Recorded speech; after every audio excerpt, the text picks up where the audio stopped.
Oh. What a lad, what a lad, what a lad, what an absolute lad. What a lad, what a lad, what a lad, what an absolute lad.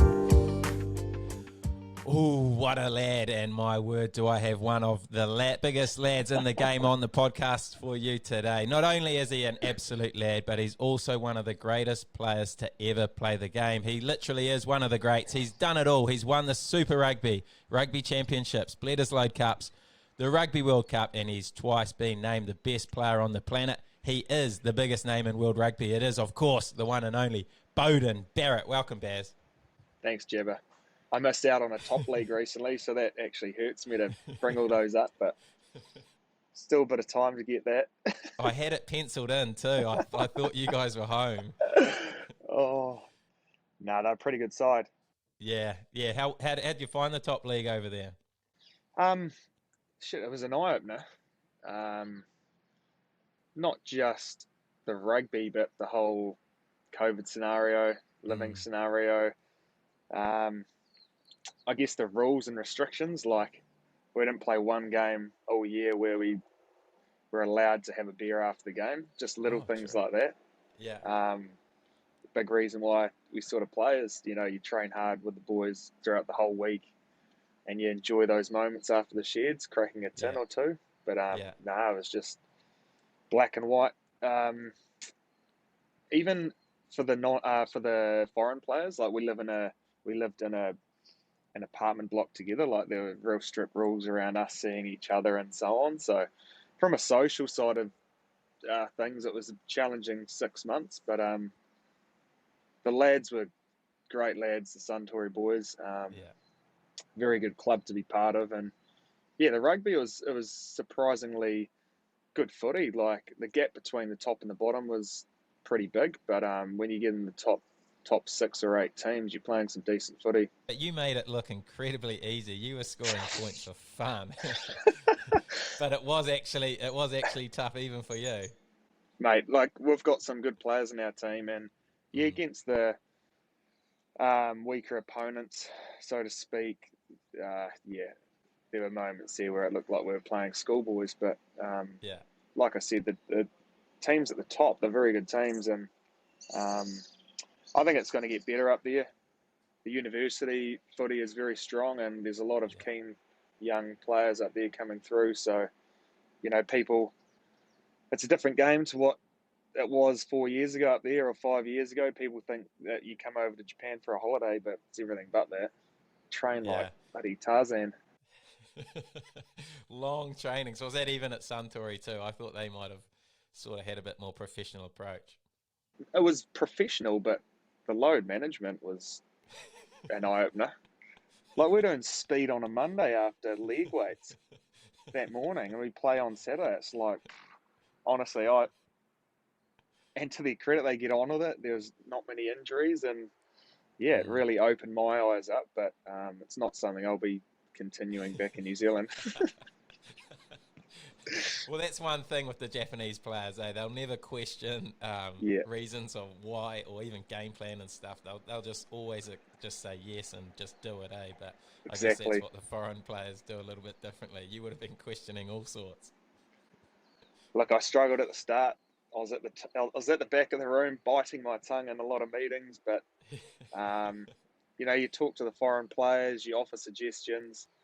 If you've got a good case and it's rational, they are very open to change. But if you go on there, and you don't sell it well, they're probably just going to nod, say, yeah, hi, and then move on, and nothing will actually happen. So you've got to be, quite rational and have good meaning behind any sort of change you want to make. But it was fun. Even with you, I thought they might have, because it was you, they would have just listened to whatever you said. But no, you had to still sell the dream as well. Oh, they listened, but whether there was change or not. So outside of rugby, outside of training and playing, you were just pretty much, you just had to be in your apartment, did you? You couldn't really go out. Well, we could go out. We had to wear a mask every time we, went out. Han and the girls would often meet for coffee and lunch and so on because they just needed to for sanity. Yeah. But we weren't allowed to go out for a coffee, lunch, dinner with any teammates. You were allowed to host a teammate up till 8 o'clock because after 8 o'clock you start making bad decisions, so it's time to go home. So there are heaps of these rules. It was undoubtedly we pushed the boundaries at times because we needed to to remain sane and Yeah. to celebrate a few wins along the way as well. Well, there's plenty of those for sure. How do you think the top Japanese teams would go against Super Rugby?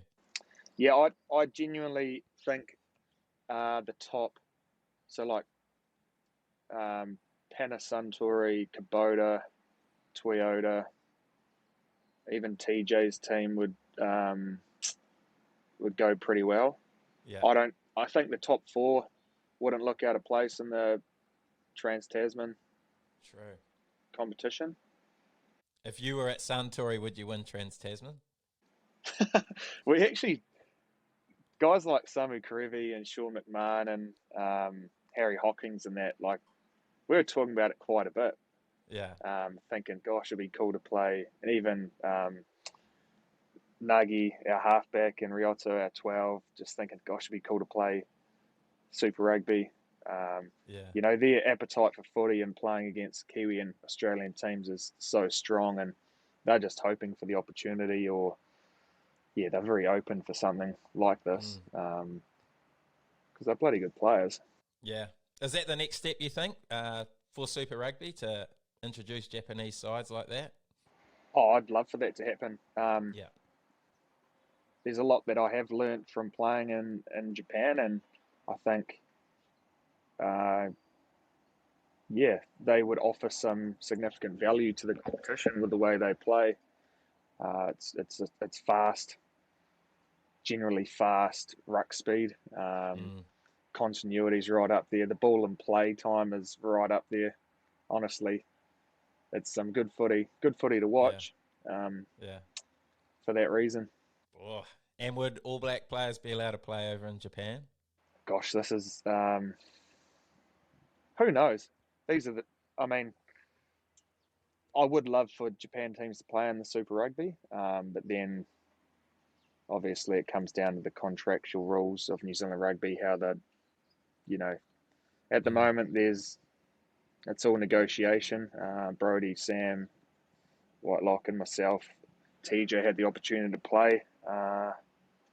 So there is a little grey area there. It's not black and white yet. Yeah. Australian rugby have the ghetto rule. I think if you play over 60 or 80 tests for the Wallabies, you can come back and play for them. If you're playing your franchise or club rugby offshore. So yeah, I don't know. That may come into play at some stage, but at the moment, I think our game's in a good enough state here where there's plenty of talent coming through, and we don't need to do that. Mate, I hope you're on the Players Association board. You've got some good stuff in that head. That's one thing Japan Rugby needs, actually. Yeah, you should take over the Japanese one. I wouldn't know where to start. Yeah, nah, geez, there's some stories that come out about contracts and all sorts over there, eh? Not ideal. But anyway, what a career you've had. So much stuff to try and get through in a podcast, but we'll try and touch on as much as we can. But like all good stories, it's got to start somewhere. So a lot of people want to know how your story started, because obviously two other brothers have become All Blacks. You guys were obviously doing something right. What was it? Gosh, we had some real good games of backyard footy, and world class. we had the Crowley brothers or Crowley family just down the road. That's Logan. He's now playing for the Stags, and he's back playing in Taranaki, and Daniel. So we had some good numbers. Occasionally Jenna, the younger sister, played to make up numbers to even it out. But yeah, we watched Dad play for Coastal and Taranaki and the Hurricanes, and they were so supportive and encouraged to see us play. And yeah, it was just a passion from a young age. We all loved kicking the ball around, getting out there, sliding in the mud.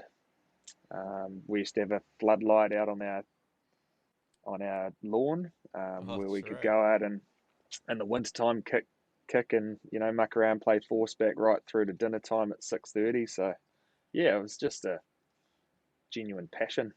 Yeah. Who was the gun at a young age? Like in that backyard? Who'd you want on your side?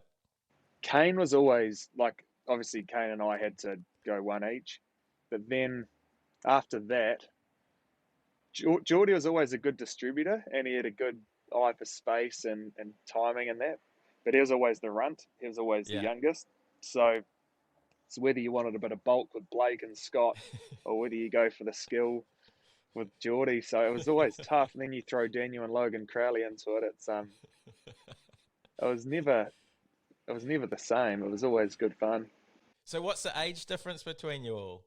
Uh well, Kane is 31. I'm 30. Scott's 27. Oh, yeah. Blake 25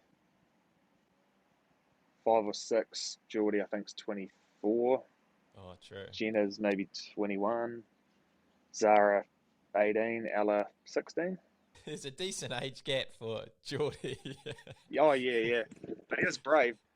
He used to just fly in low at the knees, like, and just hold on for dear life. It's probably why he's so courageous these days and rips into everything. Yeah, well, now that he's got massive, it's he still plays like that little fella that needs to be Yeah, he does. needs to be brave. Short fuse too. We used to wind him up. Well, he's still got that.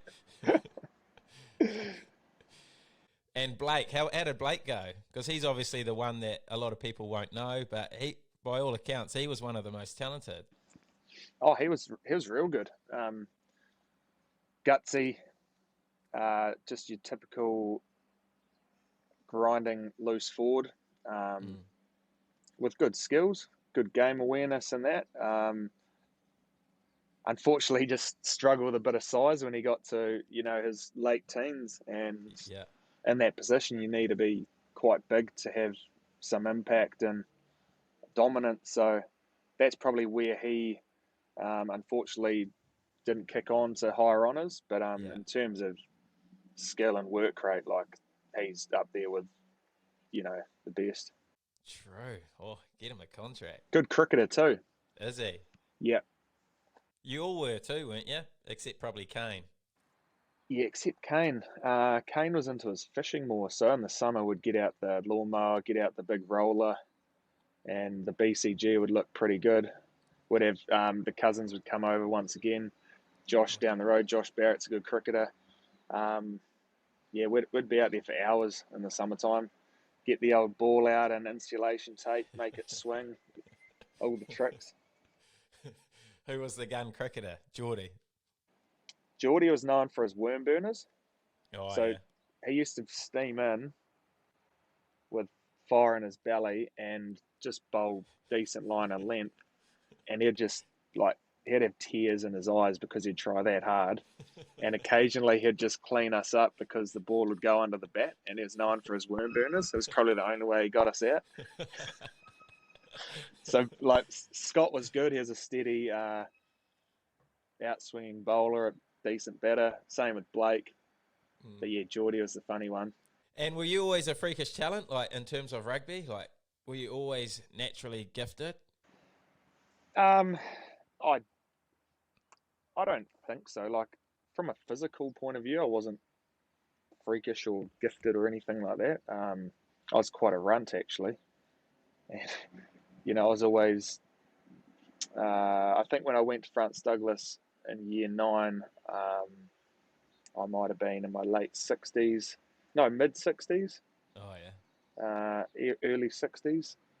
So I was really small, played halfback, and Oh, yeah, halfback. yeah. Eventually Boxies. grew a bit taller and turn into a 10, 15. But no, I sort of, I guess the difference was I made up for it with my passing and kicking off both hands and feet, and I was quite fit as well, so I had to work hard. And were you fast? No, I wasn't. It wasn't until probably my first summer out of school, when Clarkie Laidlaw asked me to play sevens. Yeah. I was starting to do a bit of leg weights and started to realise a bit of speed. And I think against men, because I wasn't a big bloke, I realised I needed to be evasive and find some pace. And I did that summer. We played down in Queenstown, played for the Naki Sevens, and Yeah. even then I surprised myself, made a couple of line breaks, and I thought, oh gosh, where did this come from? But I think it was genuinely like probably a good 6 week period of hard training, Yeah. and that sevens training got me prepped for that tournament. That's awesome. 6 weeks and you just got flying speed for the rest of your life. It was Get me from that program. being a schoolboy to playing men. It was quite a daunting Yeah. transition. Because you obviously you missed out on New Zealand schools too, didn't you? Yeah, so it was around that time I was finishing up. I was tossing up whether I'd go over to Melbourne and play some Aussie rules and go to university there, Wow. or go down to Dunedin and become a scarfie. Yeah. And thankfully, Clarkie gave me this opportunity, which went down to Queenstown. Titch picked me in the New Zealand squad, and um, I didn't want to be a scarfie and be in the New Zealand Seven squad because Yeah. that wouldn't last too Who's long, I'd knows? imagine. So I stayed in the Naki and got a job, and yeah, continued training with the academy actually with Taranaki Rugby. So how close were you to going to AFL? Like how far through that did you get? So we had a brother Peter Smythe, an Australian man, was a teacher at Francis Douglas, and he was passionate about Aussie rules.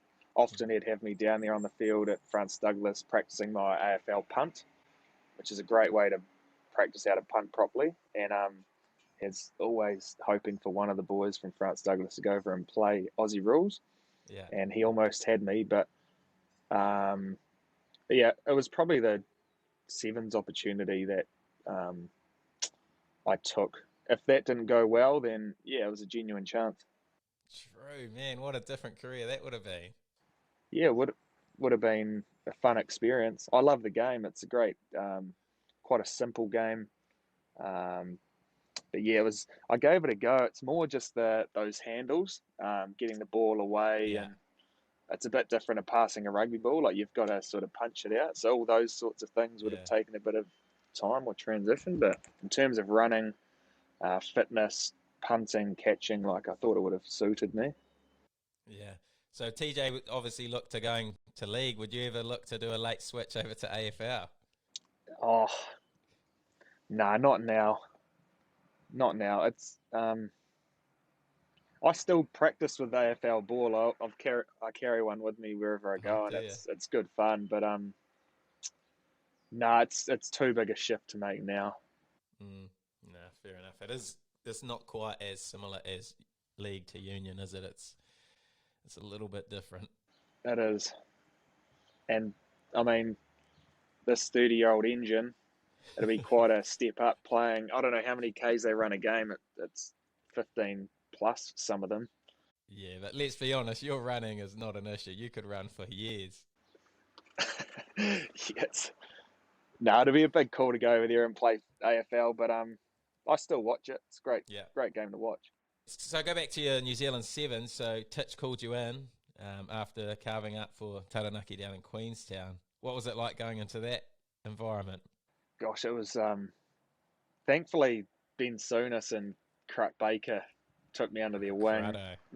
made it a lot easier. I was so intimidated by DJ Forbes and um, Zar Lawrence, guys like that. Timmy Mickelson also took me under his wing, so I was thankful for that. But yeah, I was scared of Titch, like shit scared of Titch.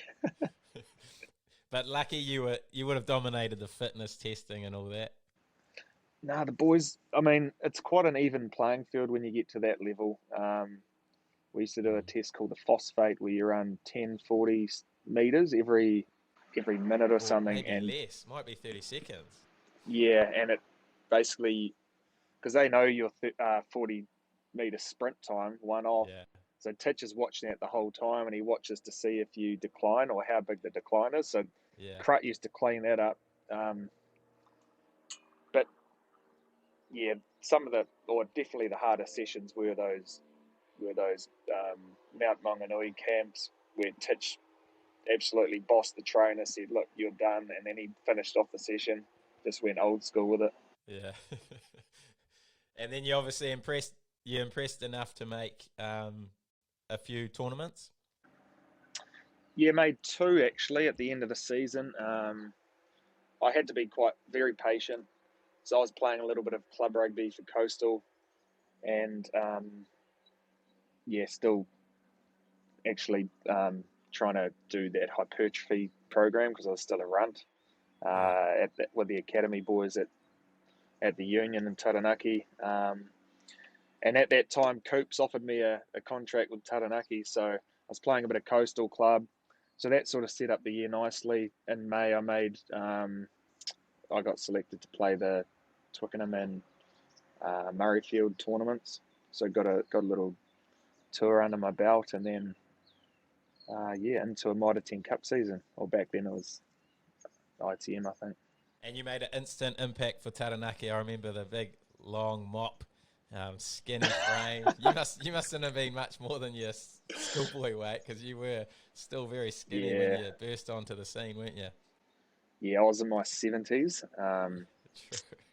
like maybe 78 kilos. Yeah. So that's a little bit lighter than Damien McKenzie, but obviously I'm a bit taller than Damo, so I was a rake. But did you feel comfortable? Because you were at 10 too, weren't you? So you're obviously running the kata for a pretty experienced Taranaki squad. Yeah, Leo and Coops managed me really well. I was off the bench for most of the games. Willie Repier started most of them, and I learned quite a bit from him in terms of how to manage a team or run a team. Yeah. It was so daunting. Guys like Craig Clark and Pig Eaton. Yeah.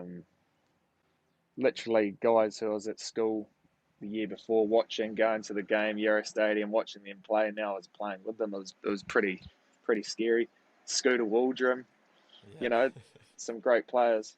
And you were a big part of a Shield success. Was it? I'm not sure if it was that year or the year after, but it was a year after year. That was talk me through that one. That was so good. We went down to Invercargill actually. The Stags had the Shield for a decent stint, a number of weeks, and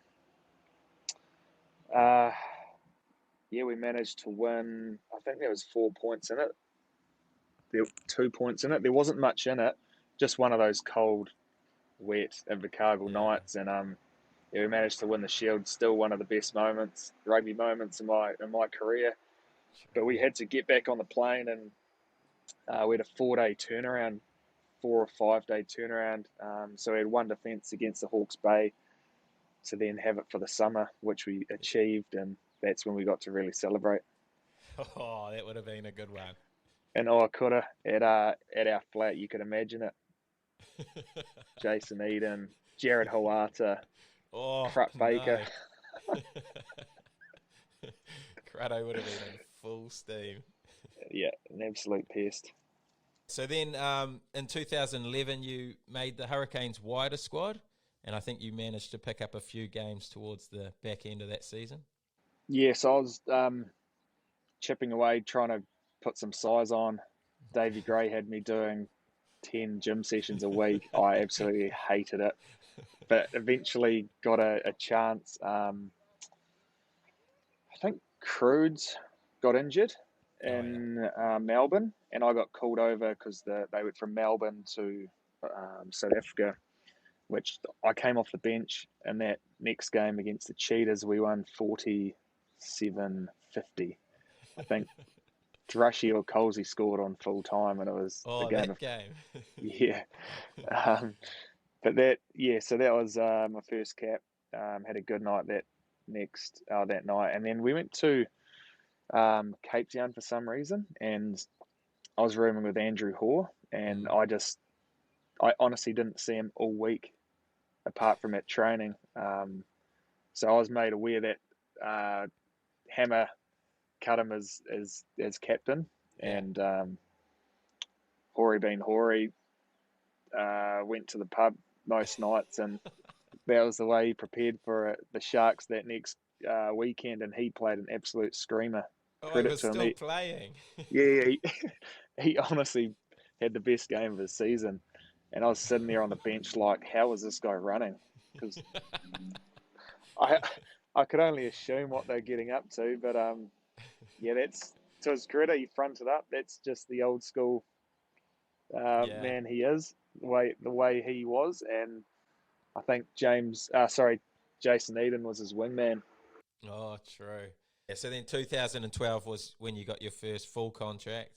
Yep, that was my first full year, and I was happy that I went about it the way I did, because I really did need that wider training group year to develop physically, but as well, I don't want to be thrown in the deep end as a young first five, straight out of sevens, not understanding how to run a game, because it does take a lot of time. I think being patient there was crucial. Mm.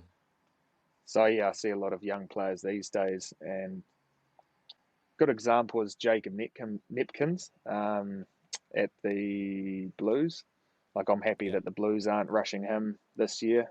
He's still a very young kid, same school, very similar path to me, but I just know that he'll be a good player in the future because he's got a good head on his shoulders. He has been patient, and we know how talented he is. He carved Mm. up Mitre 10 last year, and yeah, he's one to watch.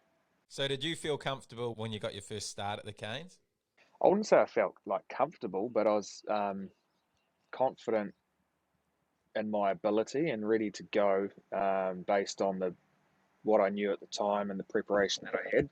I was Yeah. more, did I feel physically up to it and Yeah. able to handle the force and power of these big South African players, even big Aussies and New Zealanders?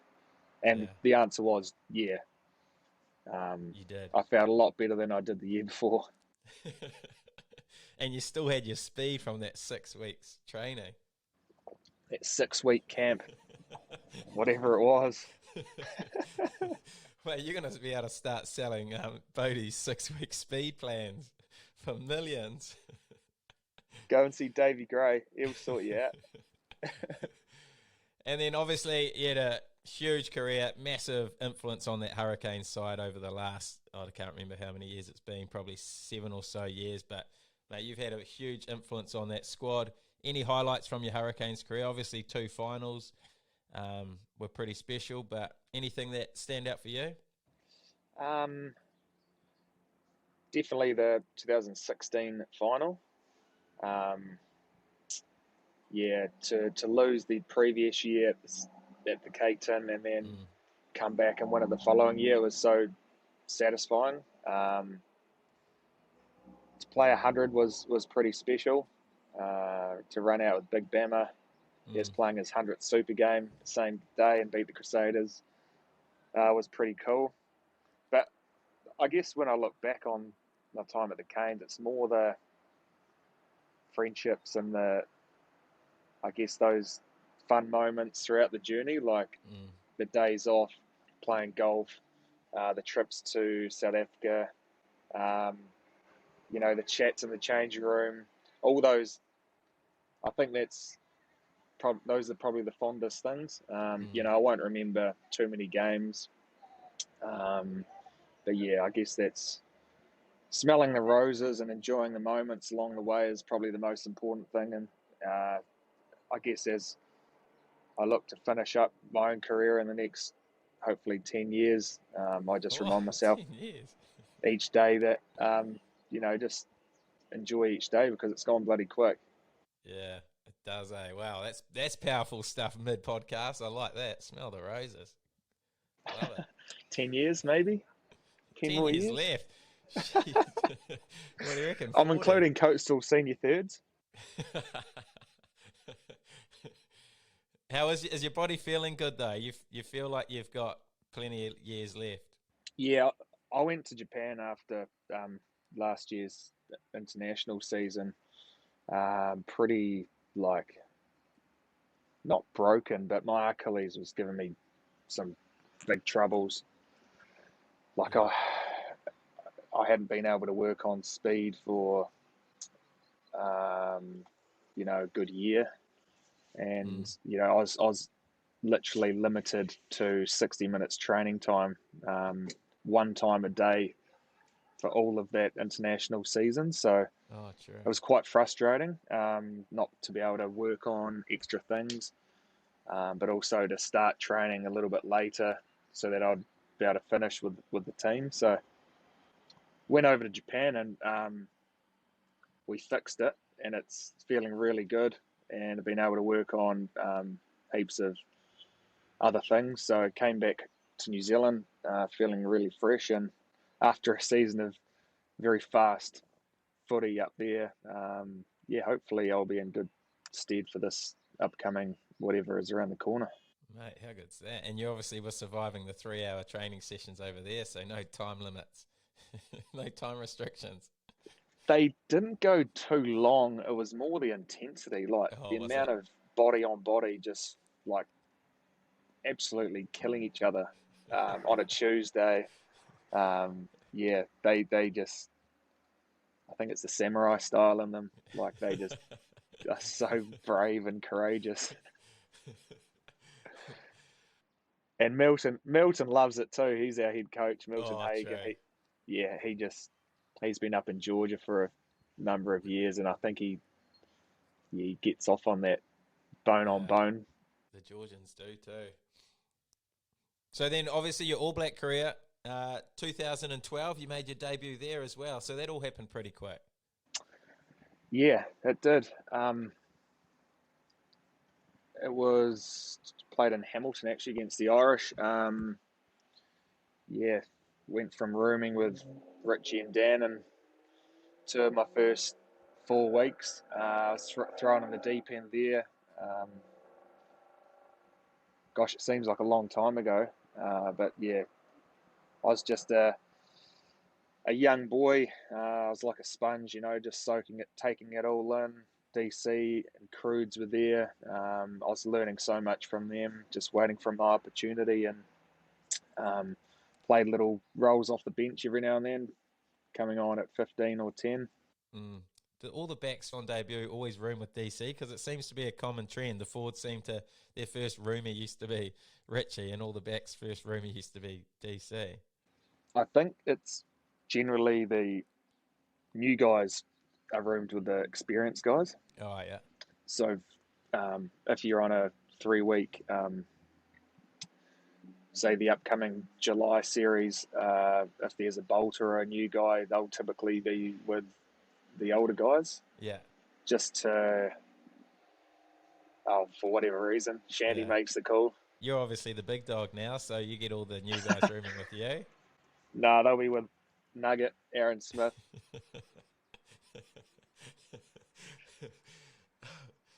Any other moments that stand out for your All Black career? Obviously, the 2015 World Cup was one of the greats, and there was a moment in that game, in that final, surely. Still gives me goosebumps thinking about it. Yeah, actually, there's a moment when Ben Smith got yellow carded. I thought, oh gosh, what's going to happen here? It's going to affect me one way or another, whether I come on or whether that's delayed or Yeah. that. So that was quite nerve wracking. It's always nerve wracking coming off the bench. Mm. Just there's so many different variables. You don't know if you're going to come on in the 20th minute. I have for DC before, Yeah. when Bismarck Duplessis cleaned him up at Eden Park. So you've just got to be ready. Yeah. Bender got yellow card. I came on a bit later than probably planned or for what I hoped. But yeah, obviously that last try was pretty nice.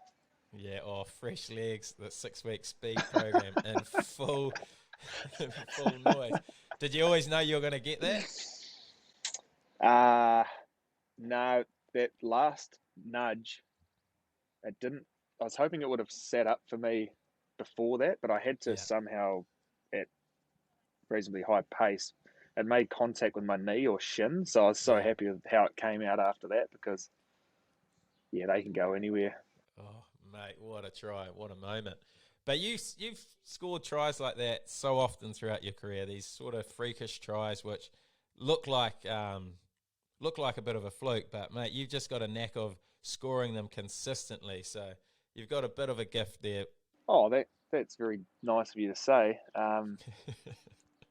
It's honestly, a lot of it's instinctive. You don't have time to think too much. You just Yeah. get on with it and do it. But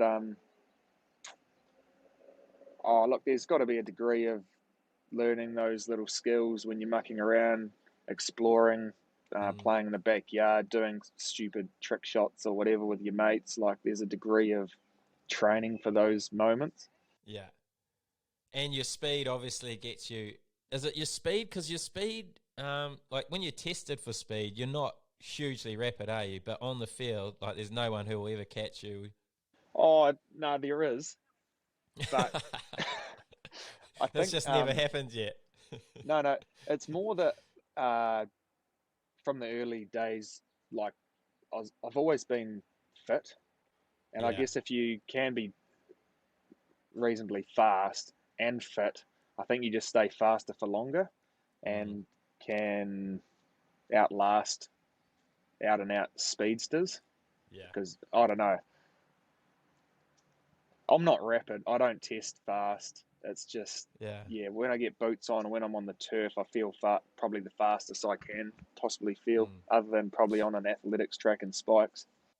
Yeah, mate. Well, your rugby speed is definitely the quickest out there. So I'm glad you answered it like that because that's what I said. I think it's your ability to keep your speed. You don't lose speed no matter how far through the game you are. Like, could be the 80th minute and you're still the same speed as you are when you've first kicked off.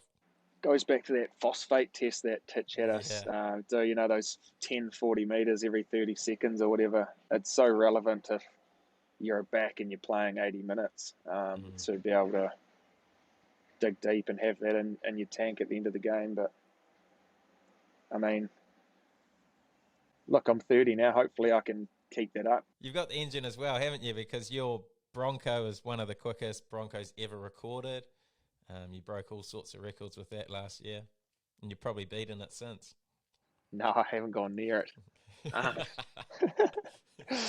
it's I had a lockdown to sort of prepare for that. I mean, yeah, I worked very hard on my physicality side of things because there's nothing else to do. Mm. But yeah, mum's been very encouraging when it comes to my fitness. Like, she'd always encourage me to run home from school when I was at primary school, and it was a 4K Sure. run, and that would prepare me for cross country, which I'd usually do pretty well at, Yeah. and it would set me up, for rugby and whatever other sport I decided to play. So I guess the hard work was done at a young age, and Mm. although I may have been naturally gifted, I still had to work hard. Mm. And you still do. Yeah, it's important. There's oh, I don't like being complacent, or I don't like that slipping in at times, because there's always someone knocking on your door. There are people now knocking on the door, and it's always going to be there. So I Mm. guess just got to keep looking myself in the mirror, asking if I'm giving it as much as I can, and if I am, then that's all the satisfaction that I need. Powerful. Well, you talked about people knocking on the door. So 2000, after that World Cup when Carter left, was this your sort of opportunity to try and get this All Blacks starting 10 jersey?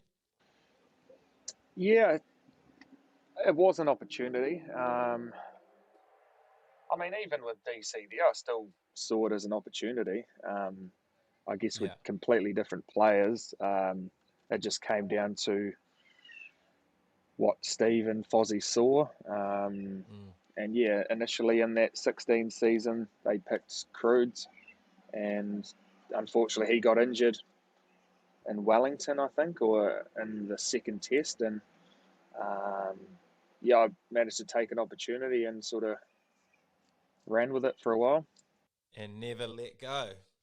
Yeah, it's I look back on it, and it's been every year's been so different. Yeah, You throw in a Lions series in the middle of it, and then a World Cup either side, and playing around with 10s, experimenting with 15, and so on. yeah.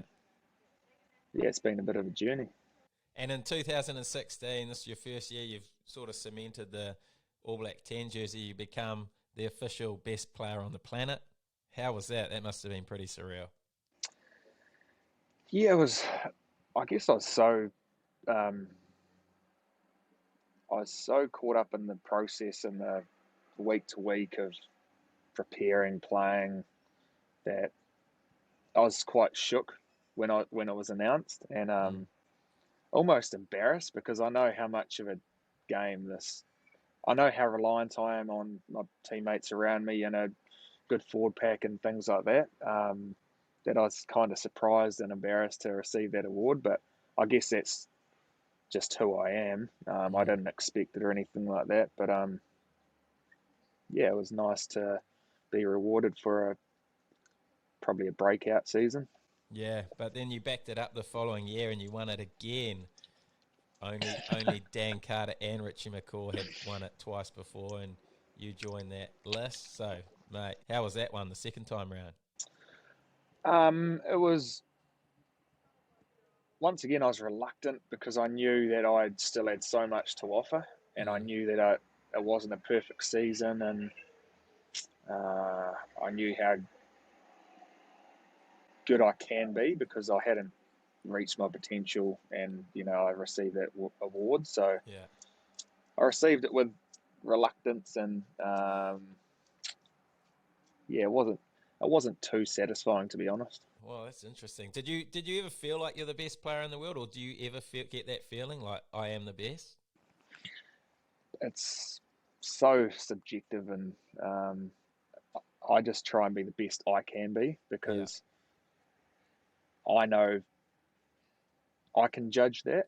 Mm. Whereas this award is, there's a panel, there's a committee or 100%. whatever that selects it. But yeah, I pride myself on, I judge myself on myself, because Mm. that's my mark. I know if I've achieved what I can, or if there's still plenty left in the tank, and so on. So yeah. Speaking to TJ, he obviously said that he's got a mindset where he feels like he's the best player on the field every time he goes out on that rugby field. Do you feel like that, or your mindset's a little bit different? I'd imagine. Um, yeah, I think I can relate to what TJ's saying. Yeah, In terms of, yeah, you want to be that guy where people are like, wow, look at him. But um, so much goes on in the game. When you look back on the game, when you go through clips, I will judge myself on, look, at that time, was I the best I could have been? mm, Um, did I miss an opportunity here? And I'll get annoyed at the smallest things that people probably don't even judge or see yeah, or understand. So it's one thing to look at, oh, he scored 3 tries, he had an awesome game, but it's all those finer details where I think individuals judge themselves on. Um, mm.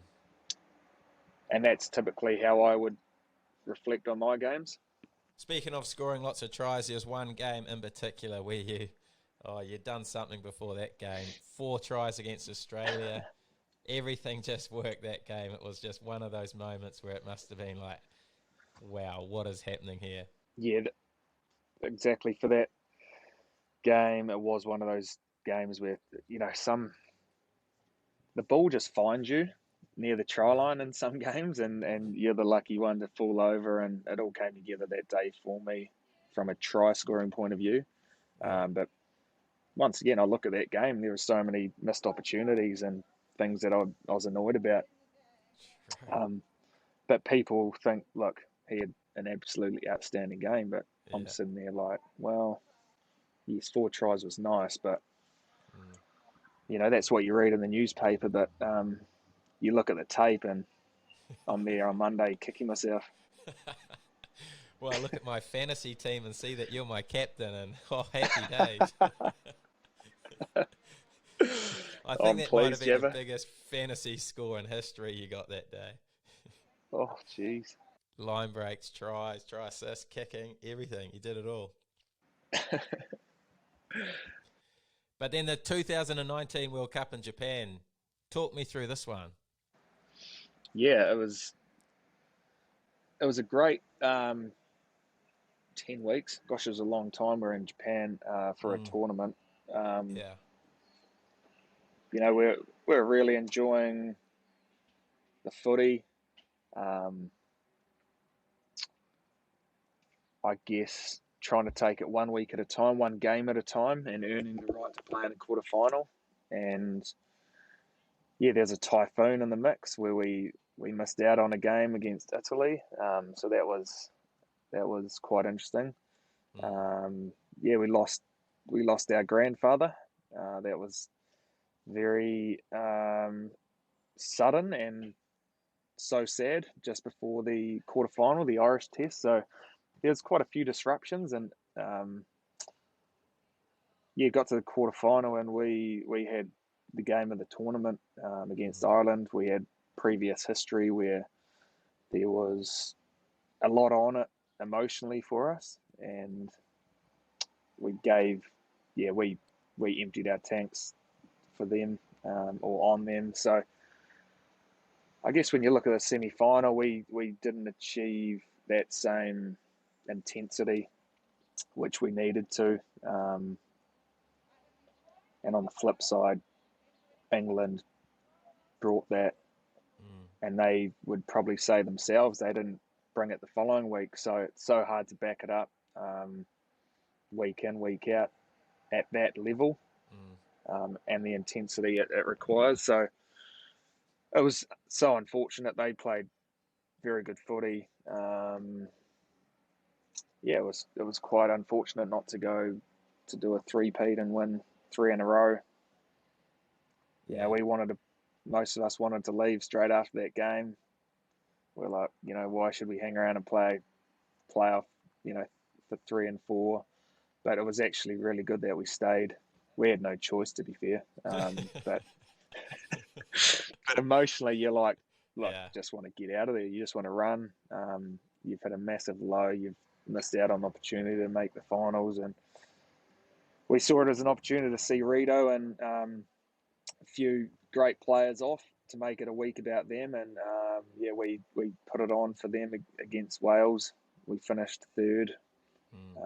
um, which didn't meet our goals, but at least we finished on a high note and we showed up and did ourselves proud on the following week.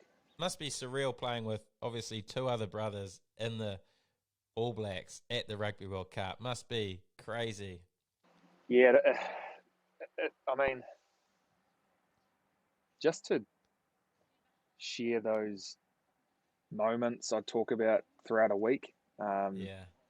it's so cool to do it with your brothers. Mm. It's one thing to just be in that environment and make new friendships and hang out with your teammates, but to do that with your brother is, yeah, it's so rewarding. And often I'm reminded of those moments on the back lawn where I used to pretend to be Andrew Murdens and Mm. Geordie, maybe Christian Cullen or whatever, and to be living that dream. Yeah, often would just think, gosh, this is amazing. One thing a lot of questions came in about was the move to the Blues. Obviously, Yep. you're a Hurricanes legend. I remember this move quite vividly. I remember rooming with you in Joburg in South Africa when you first sort of mentioned it and told me this situation. I remember how tough it was for you. Do you want to talk about that decision and what it came down to in the end? Yeah, it was a very difficult one, Mm, uh, and one that, I mean, I'd had previous offers by the Blues. In fact, I was offered at the same time.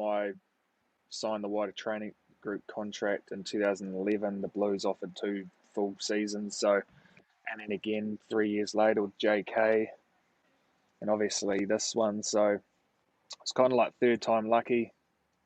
But it was to leave a club where you've played 120 games, things like your father's played for the club, your brother's playing for the club, a team that you've looked up to and adored for all your life, watching the greats play, Cully, Tana, and so on. But probably more the teammates, those bonds and connections and friendships you've made and you enjoy, and the big reason you play footy. That was probably the hardest thing. Like I was becoming a little bit bored of the same environment, same. It just got a little bit repetitive to me, and I needed some sort of change or stimulation if I wanted to stay in New Zealand and play for the All Blacks and not go offshore for good and play footy. So, it was also a personal family decision. So we thought, look, we're going to end up living in Auckland at some stage. Wellington isn't home. I'm a Naki boy. My wife and I met in 2013. She was studying. So we had a good stint down there together, and we felt it was time. I wanted to make a shift to Auckland while still playing and make that transition whilst playing, because I wanted to challenge myself in a different environment, stimulate myself to ultimately become a better All Black and better player for New Zealand. Because once again, I didn't want to go overseas at that stage. And it's obviously Hannah's home. It was always going to be our future home. So I was like, look, that was a big deciding factor. Life quality. I love living in Auckland. It's great having Hannah's family support around, family and friends around, and it has so much to offer as well. So, and I get my barbecue out 5 nights a week instead of once a year. But so there are so many different factors. But it came down to ultimately a quality of life. Like, am I living the best life I can? Because yes, rugby is important, but I can still play rugby and have the best life we can have as a family in Auckland. So I thought it just ticked so many boxes. Yes, the legacy of being a one club person played on my mind, was a factor. Yes, leaving Geordie was a big factor, or a big burden. And of course, leaving my teammates, Colsey, TJ, and so on, that was tough. But yeah, ultimately it was a decision for me, for my family, and yeah, I'm loving it up here. Well, I think anyone with kids will understand how important it is to have someone around who can help out with your kids, help out, take the kids when you need, and give you just that extra pair of hands. And you obviously didn't have that in Wellington, but you had that in Auckland. And like you say, family comes first. And I think I know a lot of the Canes boys accepted your decision, and it made a lot of sense to me personally anyway. Yeah, exactly. And I'm so happy that we did make the decision when we did. I don't know if I would have been too happy down in Wellington if I stayed, and I think it is important to stress that there is a bigger picture here. We play rugby for a very short amount of time, and Yeah. it was about me living my best life while still playing in New Zealand, and also thinking of our future. It didn't mean you're not going to play them again, though. So straight away, you had a couple of games against them the following year. Yeah, One in particular, the first one was a classic.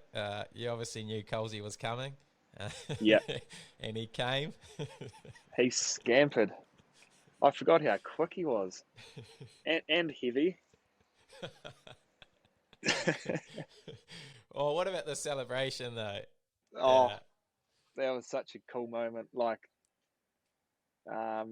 yes, I wish I'd tackled him in the corner, yeah, but it was meant to be. He scored a try on me, and that celebration was pretty funny.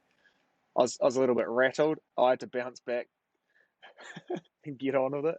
that's such a cool attitude that you've got. A lot of guys would just completely fire up there, but you just took that on the chin. You copped it like a champion, and you kept playing, and obviously still led the Blues to victory that day.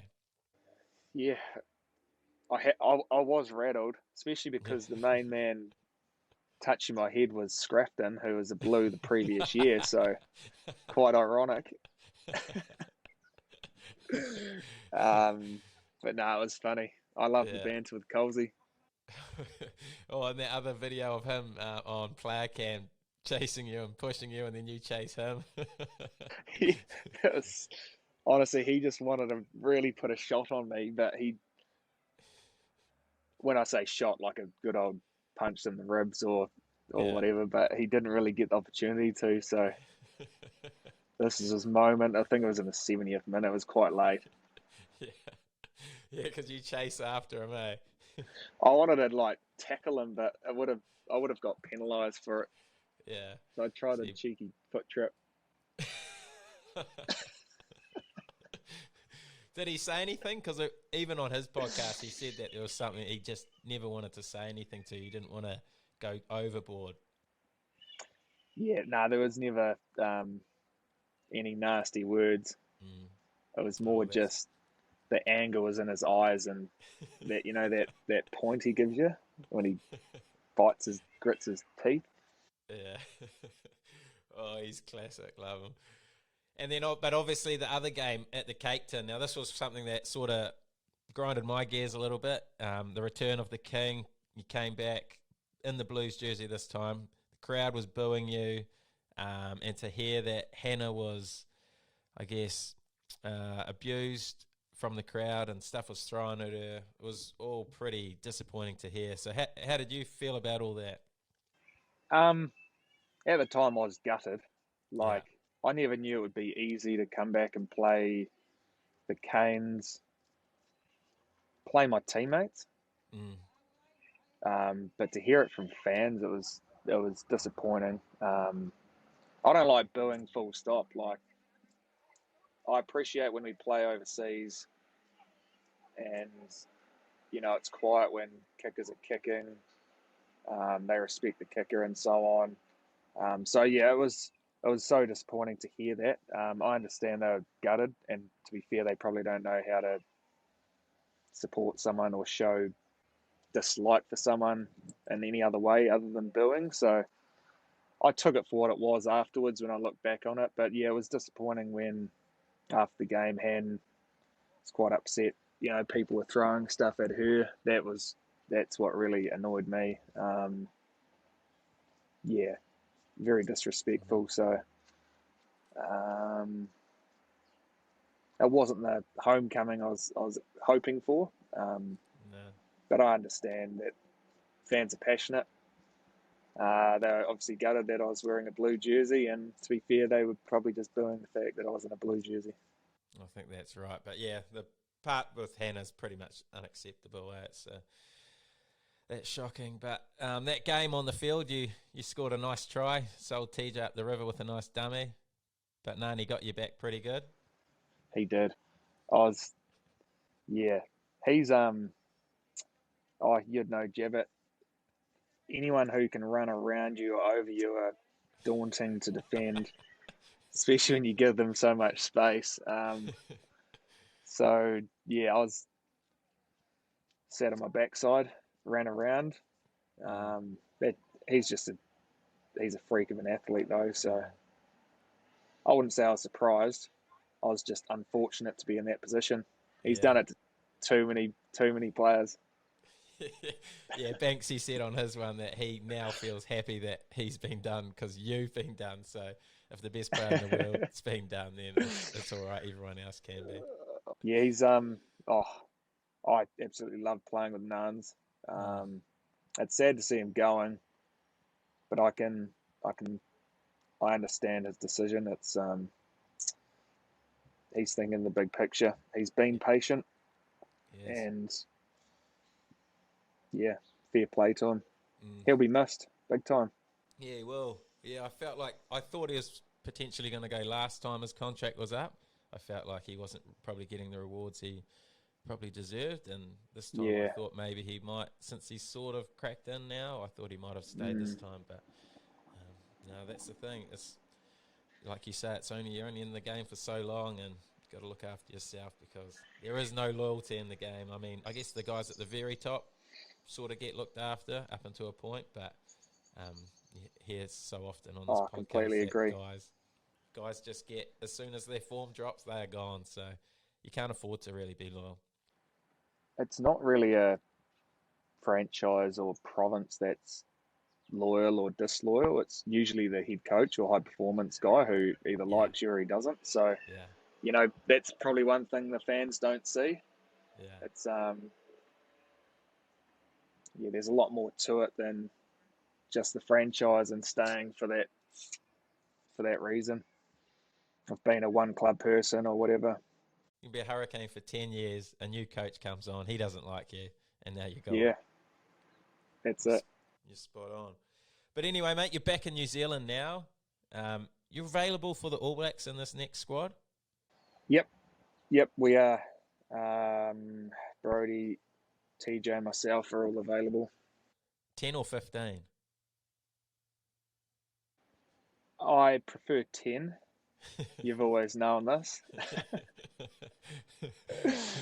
Look, I've really enjoyed my time playing for Suntory, wearing the 10 jersey there, and it reminded me how much I enjoy that influence and more of a set piece phase decision maker there.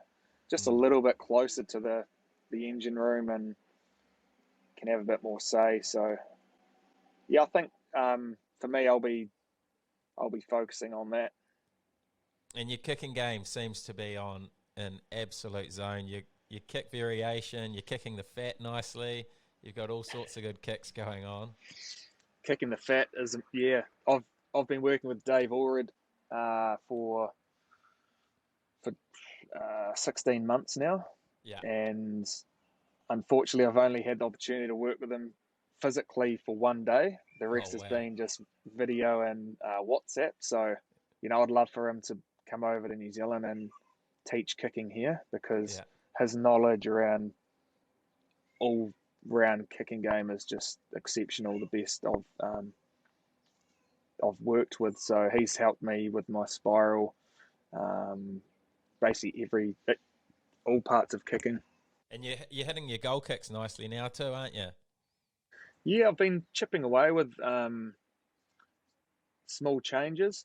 But what I like about Dave is he treats the drop kick and the goal kick pretty much the same. So it's from a practicing point of view, there's some real good continuity and lessons to be learned there. But also around the way he structures his training sessions, like that's probably the biggest shift I've made around the way I practice.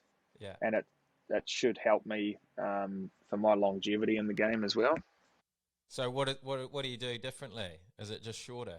So instead of going out there and hoofing balls as hard as I can, like winding it right back and kicking at a less intensity physically. So kicking at, say, 40% intensity, but obviously 100% attitude and mindset and focus.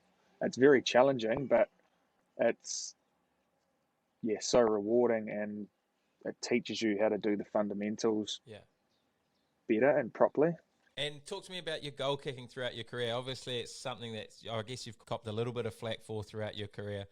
Unnecessarily, in my opinion. I thought you've obviously kicked pretty consistently. You've kicked for a long time. How have you felt the pressure from fans and media around your goal kicking?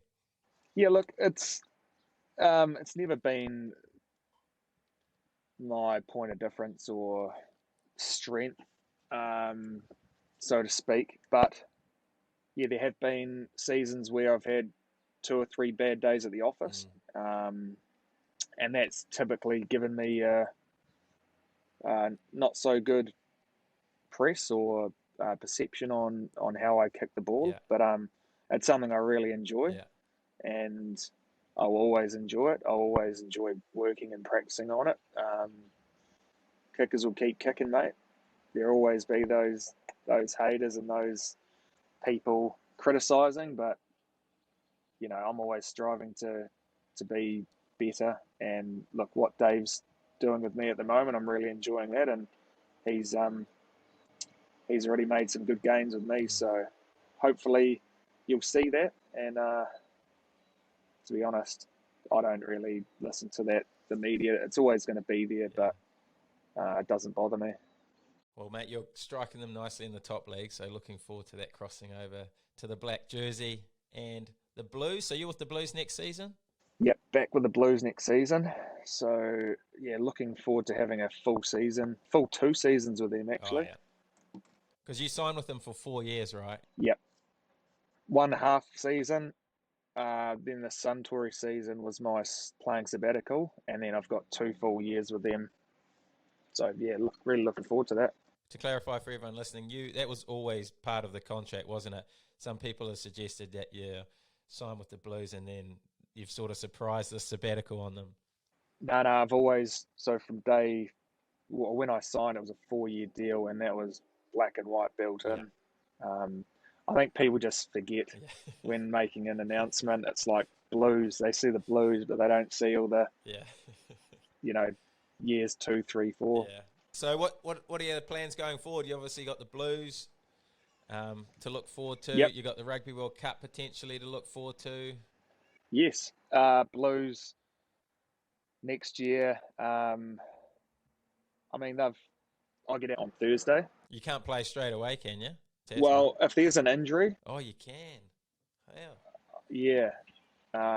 So I'll go and do some training with them, hopefully the week of the final, and catch up with the boys and hope they can win the Trans-Tasman. So you could play in the Blues Hurricanes final coming up. Technically, it is possible. Wow. You at 10, TJ at 9. Look, it would take for a couple of blokes, Oatsy, and I don't want to even mention it, like a couple of injuries. Yeah, shame. It'd be a shame for Oatsy. Did he ever come into your mind when you decided to sign with the Blues? He did. Yeah. Yeah. But like that year, I went. My first season, I was playing it mostly at fullback, so I was happy to offer what I could at the back, and Oatsy continued playing. I think it was the best team that we could have had at that time.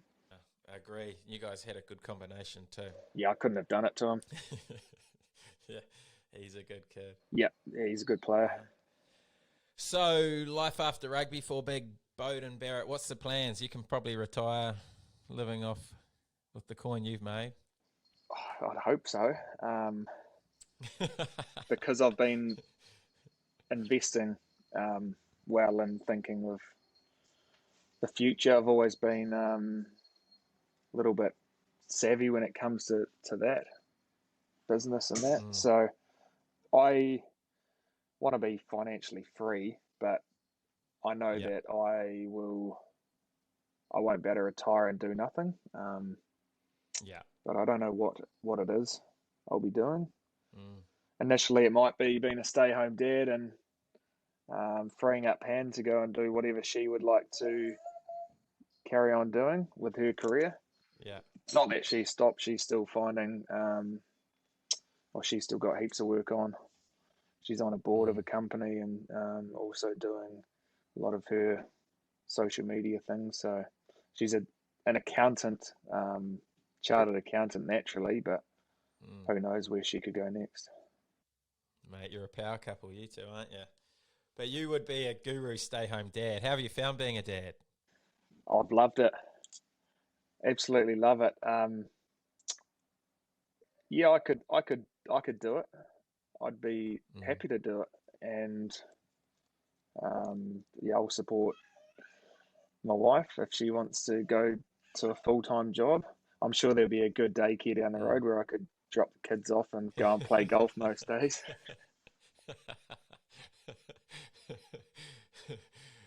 What a dad. Have you got any plans for any more kids? Yeah, would like to. Would like to push on. Yeah.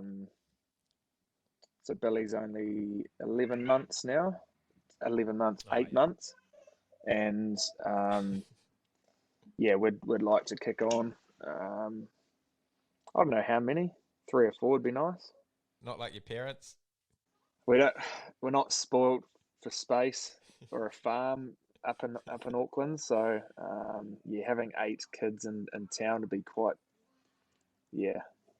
Crazy. 8 kids in general. It's madness. Don't know how your parents did it. Yeah. How's Billy going? What's her personality like? She is full on. She Is is, she? yeah, she's full on. I think she has a lot of her mother's personality, and yeah, she can be quite very joyful, very fun. Can be quite demanding and needy. Yeah. So yeah, she's awesome. She's a little ripper. Oh, that's good stuff. Anyway, what a journey, what a career. As always, we've gone to our Instagram for some questions, and I say this a lot, but you've literally got thousands here, so I'm just going to be able to choose a few. But there's some good ones in here. First question, how do you practice your mental skills? I've got a couple of routines I do each week, which channels my thoughts and I guess allows me to be focused on what I need to focus on come kickoff and game time. Yeah, It's easy to become really cluttered, with so much happening in life with social media,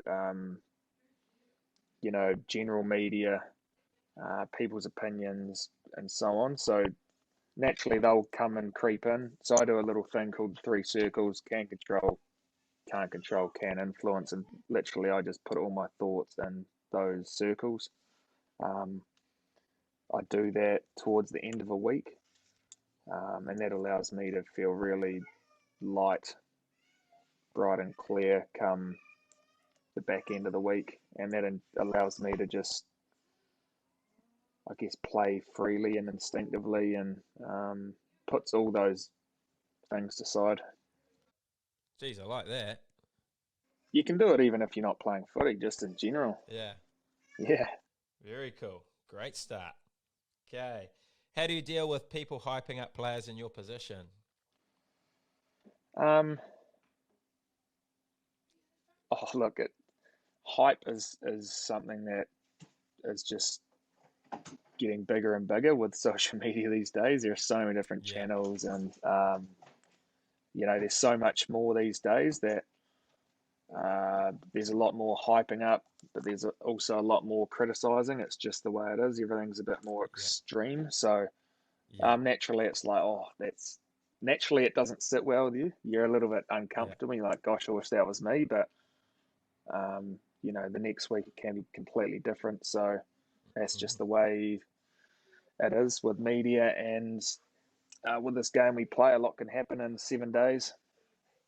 Sure can. You're 100% right. You can be absolute hero to villain in the space of a week or 2 games, can't you? This brings on to the next sort of question. Heaps of questions are about this guy, Richie Milanga. What are your thoughts on Richie Milanga?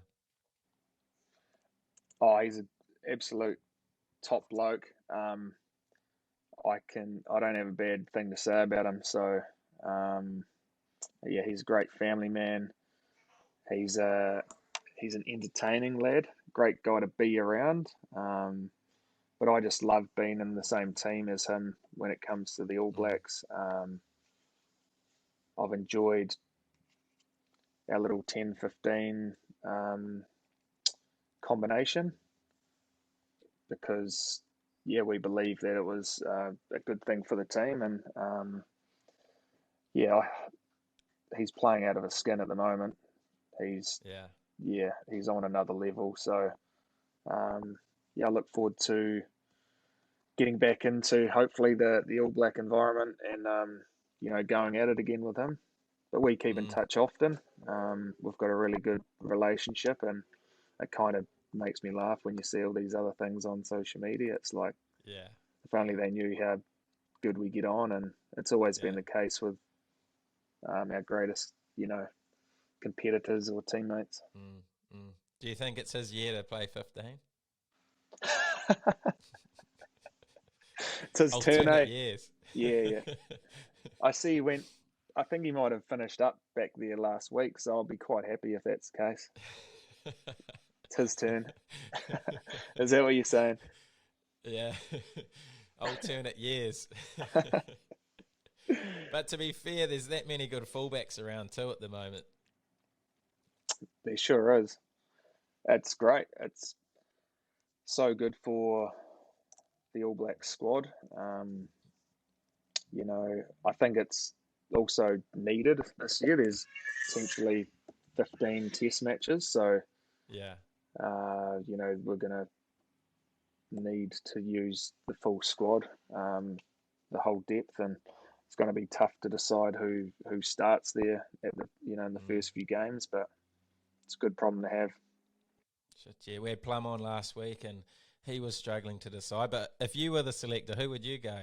10, 15, you can pick yourself. Nah, I can't. I'd go Marty Banks and Geordie. You see Banksy up in Japan. Yeah. He's doing things that you've never seen before. Tackling. Oh, we got a question from Banksy, actually. Is Bodes well a champion? Yep. Bodes well as a champion. Bodes is... That must be one of your investments that you're talking about, your savvy investments. Gosh, my other investments are a bit safer than this one. But, yep. Jabby, Bodes well, very well. He's one of our... Well, he's our horses in the Naki. Had the opportunity to go to Australia and as a stayer, I believe. So he was a bit ill not long ago. Put him back in the paddock to rest up and get ready for a big spring. Is that the plan, Jabba? Yeah, I think that's the plan, and he shows a lot of qualities like his old man Yo. He can go forever. He's just probably short of that 6-week speed program. To be fair, he's just sort of lacking that top end speed. So I think he's gone back to the paddock for that 6-week speed program because he's going to come back a champion. He finishes strong, doesn't he? Yeah, he does. I'm actually looking forward to getting on track with you and Banksy at one race meeting and winding him home, hopefully. Absolutely. Okay, next question. What's your best wow am I actually here moment? Ooh, wow, I'm actually here. Gosh, it's been a lot. There's been a lot. Like Super Bowl was one. Oh, true. Yeah. Super Bowl in Miami last year was definitely one. Actually, that first sevens tournament I was in, we played in,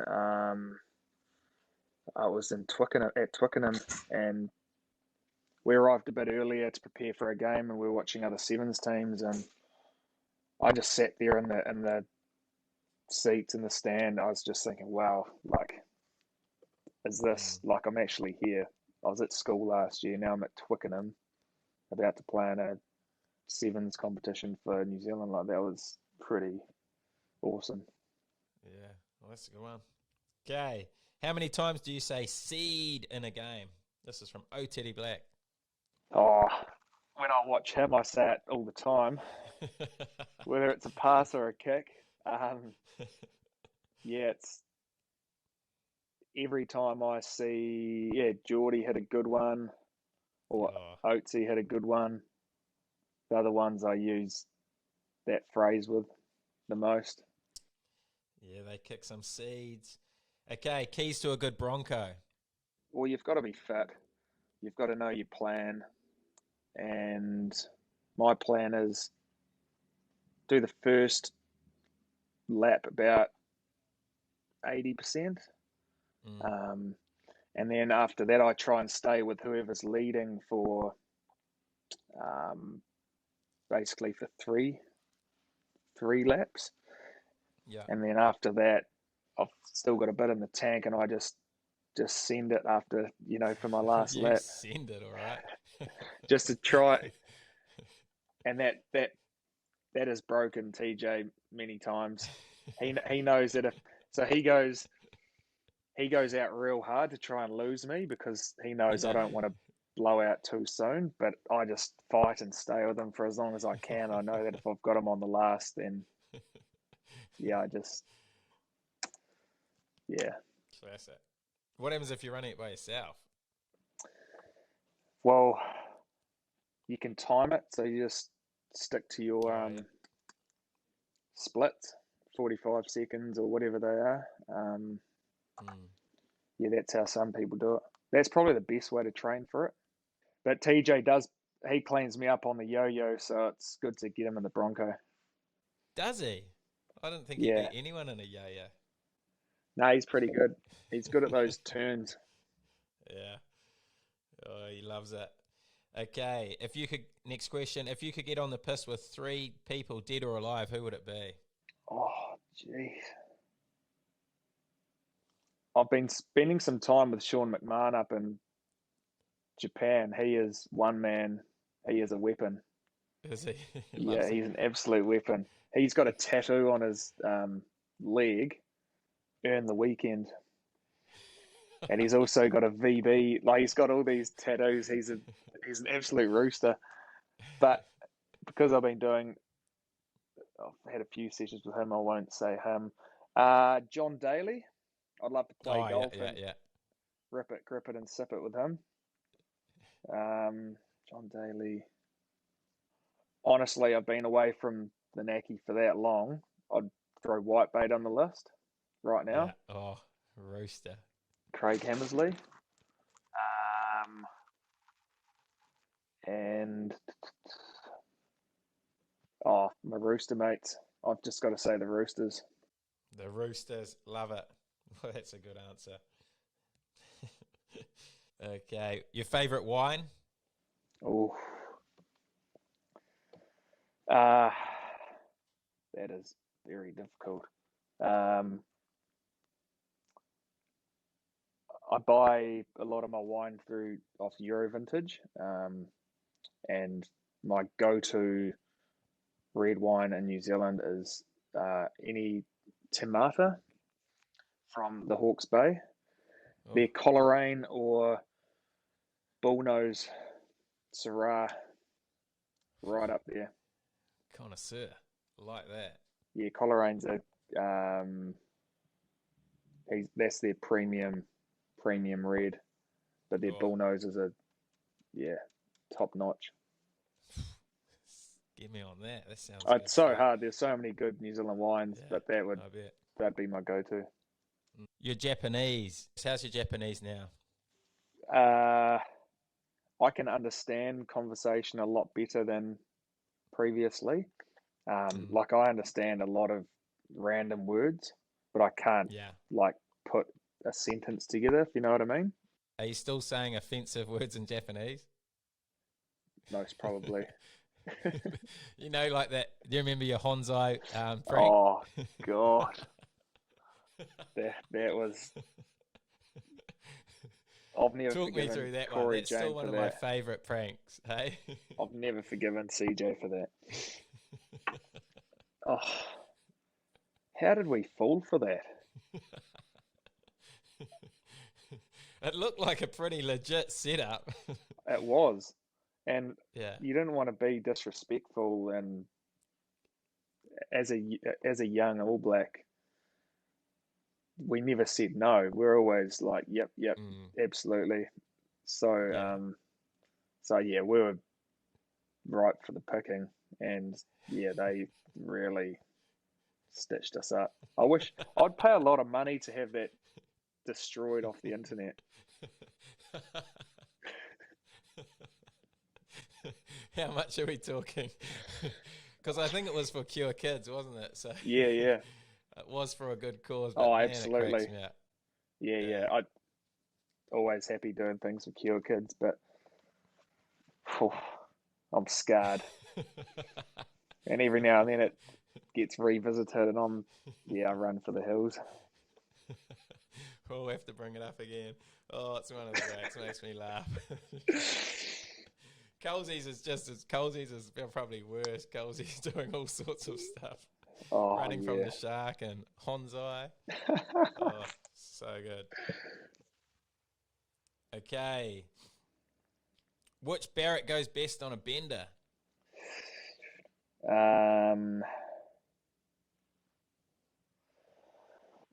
Geordie's probably the most conditioned. Mm. Um, I would, yeah, probably Geordie. Mm. Hard to argue. He goes good. Okay, the process to releasing your book. Now, this is a book that I've been reading most nights. My son Toby loves it, loves the Beauden Barrett book. What's the process to releasing that? It was really, it was quite random. Like we went into lockdown in 2000 and last year, Mm. and um, my agency suggested Ricky Swinnell as an author Mm. or to write it. And basically, Ricky and I, over probably 10 Zoom calls for an hour or so, Yeah. managed to get enough content, or basically, it was an interview like this. She got enough content for her to write everything out. Then, when we got out of quarantine or out of isolation, um, we managed to do some filming or some capturing images and for the Yeah. drills and all that, as well as mum's kept like a big scrapbook and a lot of photos and that. So we managed to put this thing together pretty quickly, and it was basically something for kids where I can share my story on my upbringing right through to my first All Black test. So um, there's obviously a lot of stories that I haven't included in that, and hopefully that Mm. might be for a later day. But it's more for kids, um, teaching them how I did it. It's not to say it's the Yeah. way to do it, but it's just my perspective and my story. Wow. Not just Toby loves it. I love reading that book every night. It's one of my favourite books. Big fan. What a read. Oh, My son Toby was obsessed with Geordie. Obviously, at really? the Canes, Geordie was nice to him, but then Geordie doesn't have a book, and he gets to read the Bodie book every night. So you're fast becoming the favourite. Oh, let's just get him on that 6 week program and he'll be sorted. Okay, last question. One piece of advice you would give to a young kid who's trying to fulfill their dream. Like, probably not to let people's opinions discourage you, Mm. and be patient.